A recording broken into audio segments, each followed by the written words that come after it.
সুপ্রিয় শিক্ষার্থীরা, welcome to হালকেস্টাইন। দেখতে দেখতে তোমাদের বার্ষিক পরীক্ষা চলে আসছে। তো ক্লাস 8-এ তোমাদের যে ম্যাথ সাবজেক্ট যেটা আছে, তোমরা আসলে যেটাকে জমের মতো ভয় পাও, তো ভয় পাওয়ার কিছু নাই। এখানে তুমি 80% কমন পাবা যদি আমাদের কিছু সাজেশনস ফলো করো। ঠিক আছে, যা বলবো এটা ফলো করলে তোমার মোটামুটি 80% কমন তুমি পাবা, তুমি হচ্ছে অনেক ভালো রেজাল্ট করবা। ঠিক আছে, তাহলে চলো আমরা শুরু করি।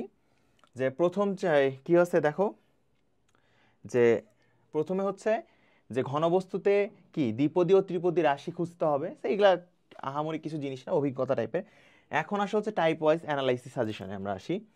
তাহলে দেখো টাইপ কি কি আছে, দ্বিপদী রাশি খোঁজা। ঠিক আছে, দ্বিপদী রাশি খোঁজা। এরপরে কি আছে দেখো, দ্বিপদী রাশি সংখ্যা রাশি থেকে দ্বিপদী বীজগাণিতিক রাশির তুলনা। এরপরে আসে হচ্ছে আয়তাকার ঘনবস্তু ও ঘনক, দ্বিপদী রাশি ঘন অথবা প্যাটার্ন। এই জিনিসগুলো হচ্ছে কি তোমার টাইপ।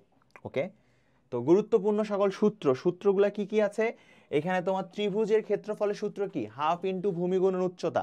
ঠিক আছে, এরপরে তোমার কি সূত্র আছে? আয়তক্ষেত্রের সূত্র কি? তো ত্রিভুজ যদি হয়, আমরা যদি ত্রিভুজটা ড্র করি, দেখো এটা একটা ত্রিভুজ, ধরো এটা একটা ত্রিভুজ। আরে দেখা যায় না কেন? ধরো এই যে একটা ত্রিভুজ। ঠিক আছে, এই যে এটা যদি ত্রিভুজ হয়, এটা এ, এটা বি, এটা সি। তো এখানে বিসি কি? ভূমি, আর লম্ব কি? A B. তাহলে এটা ক্ষেত্রফল কি? এটার ক্ষেত্রফল হচ্ছে হাফ ইন্টু কত? বিসি ইন্টু কত হচ্ছে? A B. তার মানে কি? ভূমি গুণন উচ্চতা। ক্লিয়ার? তো এরপরে আছে কি? আয়তক্ষেত্রের ক্ষেত্রফল। তার আয়তক্ষেত্র কি? এই যে আয়তক্ষেত্র যদি আমরা ড্র করি, তাহলে দেখো এই যে এটা আমার আয়ত। ঠিক আছে, আয়তর ক্ষেত্রফলের ক্ষেত্রে এটা যদি বেস বা ভূমি হয়, এটা যদি তোমার হাইট হয়, তাহলে এখানে কত হচ্ছে? দৈর্ঘ্য গুণন প্রস্থ। এটাকে তুমি বলতে পারো যে আমরা এইভাবে না লিখে এটাকে এল আর এটাকে ডাব্লু, অর্থাৎ ডাব্লুতে উইথ আর এলতে হচ্ছে কি লেংথ বা দৈর্ঘ্য। তাহলে এটা হচ্ছে কি দৈর্ঘ্য গুণন প্রস্থ। আর বর্গক্ষেত্রের ক্ষেত্রফল কি? এক বাহুর উপর স্কয়ার। এটা তো আমরা সবাই জানি, তাই না? যে এটা ধরো একটা বর্গ, এখানে তোমার প্রতিটা বাহু যদি এ হয়, তাহলে এটার ক্ষেত্রফল কত? এ এর উপর স্কয়ার। ক্লিয়ার? এরপরে যদি আমরা আসি, দেখো আয়তাকার ঘনবস্তুর ক্ষেত্রে, ঘনবস্তু বলতে আসলে যেটা বোঝায়, দেখো এইটা কিন্তু একটা ঠিক ঘনবস্তু। ঠিক আছে, এর তোমার কি আছে? একটা হাইট আছে, এর লেংথ আছে, এর একটা উচ্চতা আছে। তো ঘনবস্তুর তোমার যদি ক্ষেত্রফল বের করতে বলে সমগ্র তলের, তাহলে সমগ্র তলের ক্ষেত্রফল হবে কত?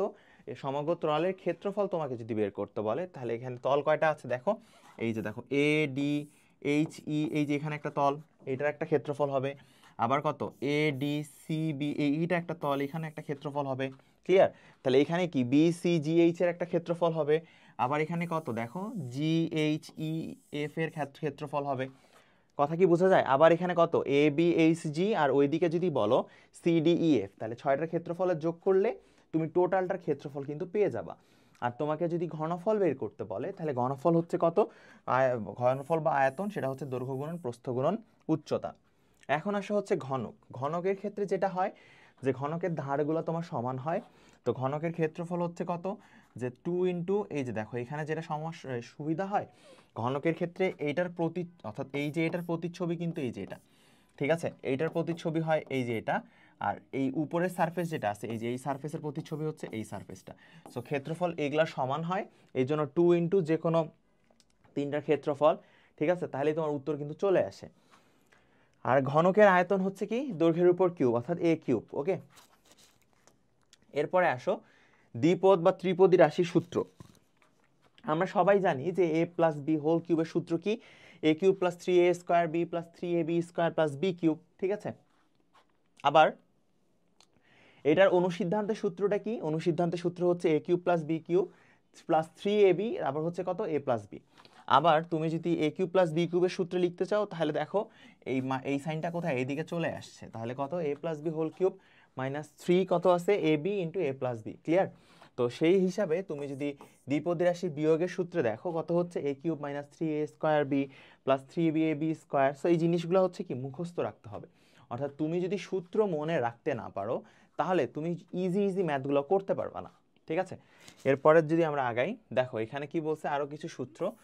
এখানে দেখো দ্বিপদী রাশির ঘন সূত্র, এখানে কি আছে? এ প্লাস বি প্লাস সি আছে। তো যে কোনো আগে দুইটাকে তুমি যদি কনস্ট্যান্ট ধরে নাও, কনস্ট্যান্ট বলতে এখানে তুমি ধরলা এ প্লাস বি, দেন হচ্ছে সি। ঠিক আছে, এটাকে ধরলা তুমি এক্স, তাহলে কত হচ্ছে? এক্স প্লাস সি তার উপর কিউব। তাহলে কি জানি আমরা? A cube plus 3a square B plus কত? B cube plus 3a B square. ঠিক আছে, এখন এক্স এর মান তুমি বসায় দাও, এ প্লাস বি, তাহলে কত? এ প্লাস বি তুমি যদি এখানে বসাও, তাহলে a প্লাস বি তারপর হচ্ছে কত কিউব, এখানে কত 3 ইন্টু a প্লাস বি তারপর স্কোয়ার ইন্টু সি, তারপর কত সি কিউব প্লাস 3 ইন্টু এখানে কত a প্লাস বি তারপর এখানে কত সি স্কোয়ার। দেন এখান থেকে তুমি আবার সূত্রে ফেলবা, তাহলে উত্তর চলে আসবে। আচ্ছা, তাহলে এই সূত্রগুলো কিন্তু মনে রাখতে হবে। তুমি যদি সূত্র মনে না রাখতে পারো তাহলে কিন্তু ম্যাথ করতে পারবা না। এরপরে যদি আমরা আগাই, দেখো কি হচ্ছে অভিজ্ঞতা 4, ক্ষুদ্র সঞ্চয়ে ভবিষ্যৎ গড়ি। অবশ্যই সঞ্চয় না করলে ভবিষ্যৎ গড়া আসলে সম্ভব না। তাহলে এখন আসো টাইপ ওয়াইজ অ্যানালাইসিস সাজেশন। তো কি কি এখানে, সরল মুনাফা, চক্রবৃদ্ধি মুনাফা, লাভ ক্ষতি, ঠিক আছে। তো সরল মুনাফাটা কি, যে সরল মুনাফার কিছু সূত্র আছে, সেই সূত্রটা কি দেখো, যে I is equal to P R N, অর্থাৎ ইন্টারেস্ট হচ্ছে কি, পিতে হচ্ছে প্রিন্সিপাল, আরতে হচ্ছে রেট অফ দ্য ইন্টারেস্ট, আর এনতে হচ্ছে the number of the years, মানে কত বছরে ধরে তুমি সেই টাকাটা রাখবা, ঠিক আছে। তাহলে দেখো এনতে সময়কাল, আইতে মুনাফা, পিতে মূলধন বা আসল, আরতে হচ্ছে মুনাফার হার। তাহলে সরল মুনাফার ক্ষেত্রে I is equal to P R N. আর তোমাকে যদি বলে চক্রবৃদ্ধি মুনাফার ক্ষেত্রে, তাহলে চক্রবৃদ্ধি মুনাফার ক্ষেত্রে মূলধনটা কত হবে, A plus P into 1 plus R to the power N. এনতে সময় আমরা সবাই জানি, তাহলে চক্রবৃদ্ধি মুনাফার ক্ষেত্রে তোমার মূলধনটা বাড়তে থাকবে, ঠিক আছে।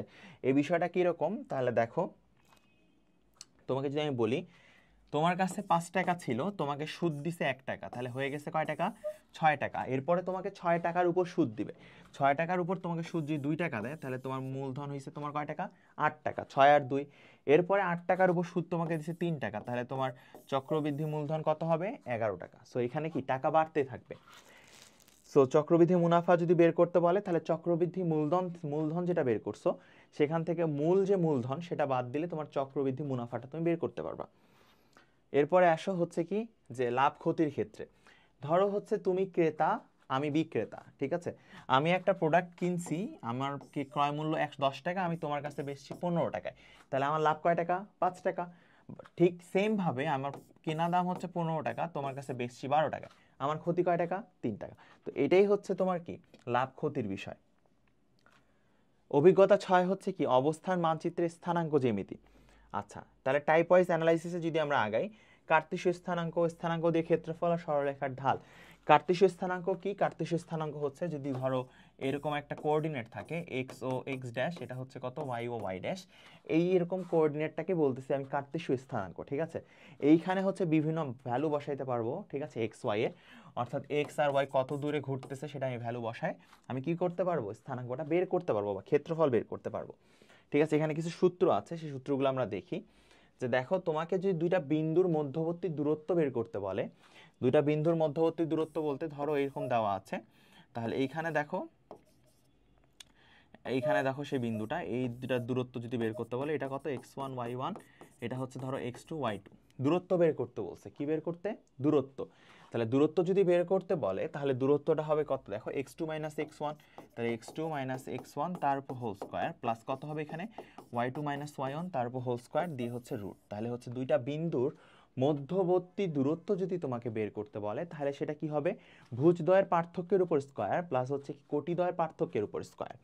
এখন আসো দুইটা মধ্যবিন্দু বের করতে, মধ্যবিন্দু কি হবে, এখানে মধ্যবিন্দু যদি বের করতে বলে x1 plus x2 divide by 2, এখানে কত হবে y1 plus y2 divided by 2, clear. আচ্ছা, এখন আসো হচ্ছে ঢাল। ঢাল হচ্ছে কি, ঢাল হচ্ছে যে ধরো তোমার কি বলবো, উলম্ব দূরত্ব বাই আনুভূমিক দূরত্ব, এটাই হচ্ছে তোমার ঢাল। তুমি আপাতত এইটুকুই মনে রাখো, উলম্ব দূরত্ব ডিভাইড বাই আনুভূমিক দূরত্ব। তাহলে উলম্ব দূরত্ব কত ছিল, উলম্ব দূরত্ব যদি y হয়, আনুভূমিক দূরত্ব x, তাহলে এটাকে বলা যায় y বাই x। এখন আসো হচ্ছে কি, যে ঢাল m যদি বের করতে বলে, অর্থাৎ দুইটা এরকম বিন্দু দেওয়া থাকে, তাহলে ঢাল যদি বের করতে বলে আমরা কি লিখছিলাম, ঢাল হচ্ছে কত y বাই x। তাহলে এখানে y এর তো অবশ্যই পজিশনস আছে, তাই না, যে দুইটা বিন্দু আছে, তাহলে বিন্দু যদি থাকে তাহলে এটা কত হচ্ছে y2 মাইনাস y1, অর্থাৎ দুইটা বিন্দু যদি থাকে তাহলে কত হচ্ছে 1 আর 2, তাহলে হচ্ছে y2 মাইনাস y1, তাহলে সিমিলারলি এখানে কত হবে x2 মাইনাস x1, ক্লিয়ার। এখন আসো যে অক্ষের সমান্তরাল, অক্ষের সমান্তরাল হচ্ছে যদি x অক্ষের সমান্তরাল হয়, তাহলে এই যে x অক্ষের সমান্তরাল যদি হয় তাহলে কত y is equal to b, আর y অক্ষের সমান্তরাল যদি হয়, দেখো এই যে y অক্ষের সমান্তরাল, তাহলে হবে কত x is equal two a, ঠিক আছে। এখন আসো হচ্ছে তোমার দুইটা বিন্দু দেওয়া আছে, সরলরেখার সমীকরণ তোমাকে বের করতে বলছে, ঠিক আছে। তাহলে দুইটা বিন্দু দেওয়া থাকে, সরলরেখার সমীকরণ যদি বের করতে বলে, এটা কি x minus x1 minus x2, এখানে কত y minus y1 minus y2, clear? তো এই সূত্রগুলো কিন্তু তোমাকে অবশ্যই কি রাখতে হবে, মনে রাখতে হবে। এরপরে আমরা আসি যে হচ্ছে অভিজ্ঞতার স্বাদ, সেটা হচ্ছে কি বৃত্তের খুঁটিনাটি।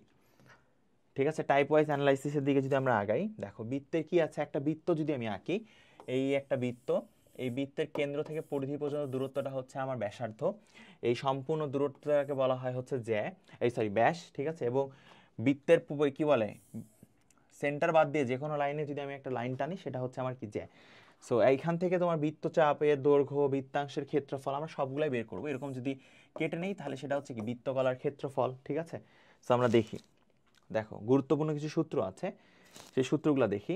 এখানে তোমার কি বলছে যে বৃত্তস্থ কেন্দ্রস্থ কোণের উপপাদ্যটা এখানে লাগবে, এই উপপাদ্যটা পরীক্ষায় প্রমাণ করতে দিবে। সো এইটা হচ্ছে কি 100% ইম্পর্টেন্ট। ঠিক আছে, এখানে এটা কিন্তু অনেক বেশি ইম্পর্টেন্ট। তারপর হচ্ছে বৃত্তের কেন্দ্র জ্যা সম্পর্কিত উপপাদ্য, এটা অনেক বেশি ইম্পর্টেন্ট। ঠিক আছে, এখানে অনেক বেশি এমসিকিউ আসে যে সকল যে কেন্দ্র থেকে সমদূরবর্তী, এটা অনেক সময় আসে। ঠিক আছে, সকল জ্যা বলতে যে ধরো এইরকম যদি জ্যা হয়, এটা যদি কেন্দ্র হয় তাহলে এই যে কেন্দ্র থেকে সমদূরবর্তী, তো এই জিনিসগুলো কিন্তু কাজে দিবে। ঠিক আছে, তারপরে হচ্ছে বৃত্তস্থ চতুর্ভুজের দুটি বিপরীত কোণের সমষ্টি কত, 180 ডিগ্রি। এই জিনিসগুলো এমসিকিউতে কিন্তু চলে আসে। বৃত্তের স্পর্শক সম্পর্কিত যে উপপাদ্যগুলো আছে, বহিঃস্পর্শের ক্ষেত্রে বৃত্তদ্বয়ের কেন্দ্রের মধ্যবর্তী দূরত্ব বৃত্তদ্বয়ের ব্যাসার্ধের যোগফলের সমান, এখানে দিবে যোগফল না বিয়োগফলের সমান। সো এই জিনিসগুলো কিন্তু মাথায় রাখতে হবে। ঠিক আছে, এই সাজেশনসগুলো দেওয়া হচ্ছে। অন্তঃস্পর্শকের ক্ষেত্রে বৃত্তদ্বয়ের কেন্দ্রে মধ্যবর্তী দূরত্ব, অন্তঃস্পর্শক বলতে যে ধরো এটা একটা বৃত্ত অন্তঃস্পর্শ করছে মানে কি এই যে এরকম, তাহলে এইটার রেডিয়াস কত, ধরো এখান থেকে এই পর্যন্ত, আর এইটার রেডিয়াস হচ্ছে এখান থেকে এই পর্যন্ত, তাহলে কত হচ্ছে বিয়োগফলের সমান। আর যদি বহি হইতো তাহলে এইটা একটা এইভাবে ছেদ করছে, তাহলে এই দুইটা যোগফলের সমান। দেখো একটা যোগফল, একটা হচ্ছে কি বিয়োগফল। এরপরে কি বলছে, বৃত্তের কোনো বিন্দুতে অঙ্কিত স্পর্শক স্পর্শ বিন্দুগামী বিন্দুর উপর লম্ব, অর্থাৎ এই যে এরকম স্পর্শ যদি টানো তার সেটা হচ্ছে কি লম্ব।